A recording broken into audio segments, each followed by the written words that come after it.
LinkedIn presents. The human brain is naturally incredibly generative. It's always making something. When we focus that incredible energy on worry, we can produce epic anxiety.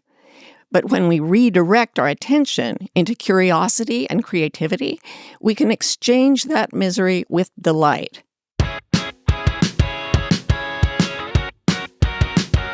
Happy Friday. I'm your host, Michael Kovnat, and this is the Next Big Idea Daily. Now, these days, it seems like anxiety is everywhere. Whether it's the relentless news cycle, personal worries, or just the general uncertainty of life, it can feel impossible to escape at times. But what if we've been thinking about anxiety all wrong? New York Times bestselling author and life coach Martha Beck believes that instead of fighting anxiety, we can redirect it, turning worry into creativity and fear into flow. She's written a new book called Beyond Anxiety, Curiosity, Creativity, and Finding Your Life's Purpose. And she'll share her big ideas right after this break.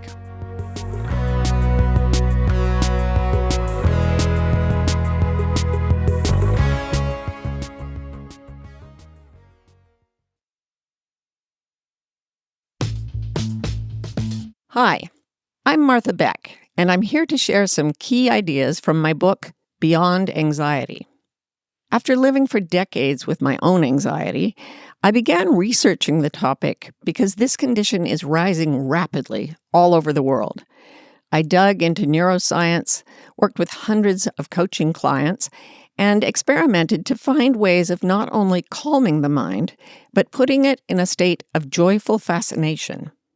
I've seen and felt how practical steps can set us free from anxiety, then replace it with creativity, joy, and meaning. It can take us to purpose-filled lives where, to paraphrase Frederick Buechner, our deep gladness and the world's deep hunger meet. Anxiety isn't fear. It's persistent worry in the absence of danger. The first thing I try to communicate is the difference between anxiety and fear. Fear is our body's natural reaction to immediate danger. It's quick, clear, and designed to relax the moment we're out of immediate physical danger. Anxiety, on the other hand, is the chronic, unrelenting misery that emerges when our brains replay stories about potential threats when there's no actual danger present. Fear is a response to real conditions. Anxiety is a response to thoughts about possible conditions. I felt the difference vividly when I was writing Beyond Anxiety. As I typed away in a small cottage at a game reserve in South Africa, I heard the harsh, guttural rasp of a leopard calling, about 6 feet away from me. The animal was on the other side of a screen door, but for a moment, I thought it was in the room with me. I felt a jolt of intense fear. My senses sharpened. Everything seemed to slow down. Then I saw the leopard gliding away into the darkness. In seconds, my fear became a bubbling sense of exhilaration. That was fear doing its job, protecting me in the moment, and then stepping aside. Where fear is like being shot from a cannon, anxiety is like being haunted. It doesn't focus on the present situation, and it never shuts down. It keeps us in a state of high alert, pulling our attention away from what's really happening into a cycle of worry about things that might never occur. Recognizing this distinction is the first step toward freeing ourselves from anxiety's grip. We can replace anxiety with creativity. Anxiety can't just be eliminated. It has to be replaced. The human brain is naturally incredibly generative. It's always making something. When we focus that incredible energy on worry, we can produce epic anxiety. But when we redirect our attention into curiosity and creativity, we can exchange that misery with delight. I don't mean creativity in the sense of the fine arts. I'm just referring to our ability to imagine and make anything new. A sandwich, a joke, a paper airplane, anything. Anxiety and creativity seem to toggle. When one is on, the other shuts down. Try this experiment. Think of something that makes you mildly anxious. Notice how your body, mind, and emotions react when you think about this subject.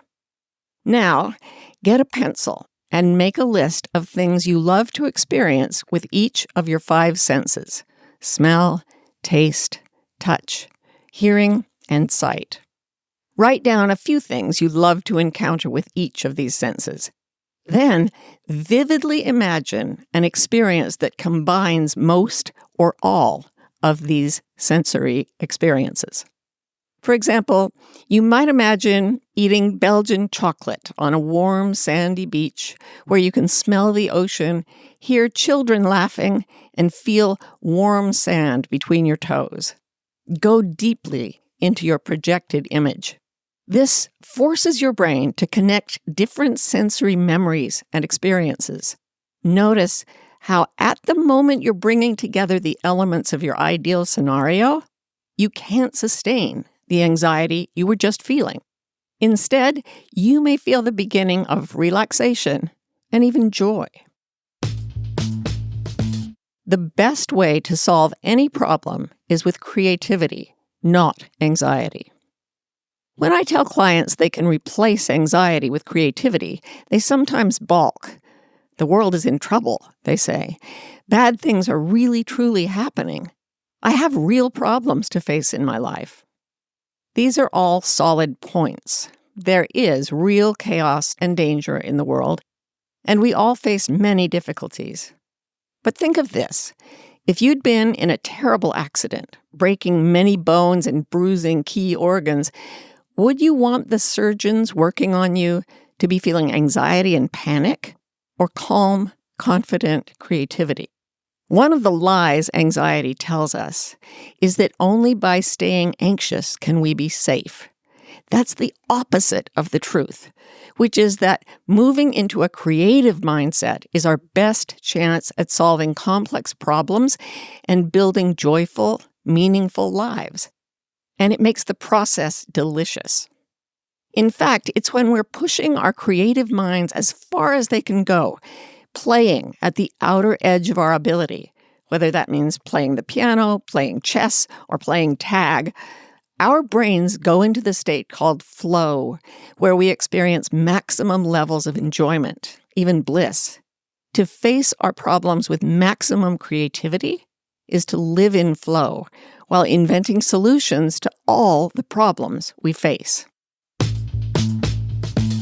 Connected creativity makes a saner life for each and all of us. Quilters sometimes use a method called crazy quilting.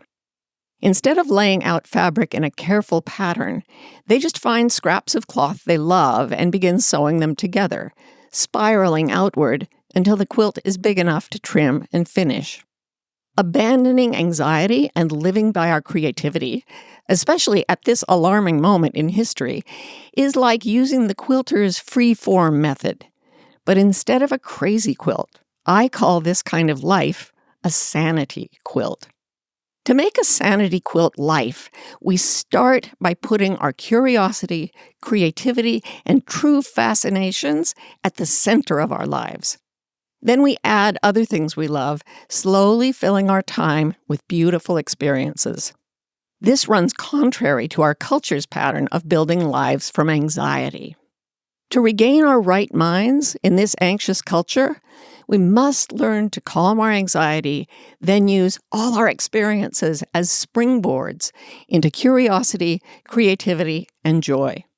This is how we can really solve our individual problems. It's also the only way we, as a species, can solve the problems we face collectively. In closing, the age of anxiety can become the age of creativity. And it starts inside each of us right now. Thank you, Martha. Okay, everyone, you can get a copy of Beyond Anxiety wherever you get your books. And if you got something out of today's show, please leave us a rating or review to help others find it.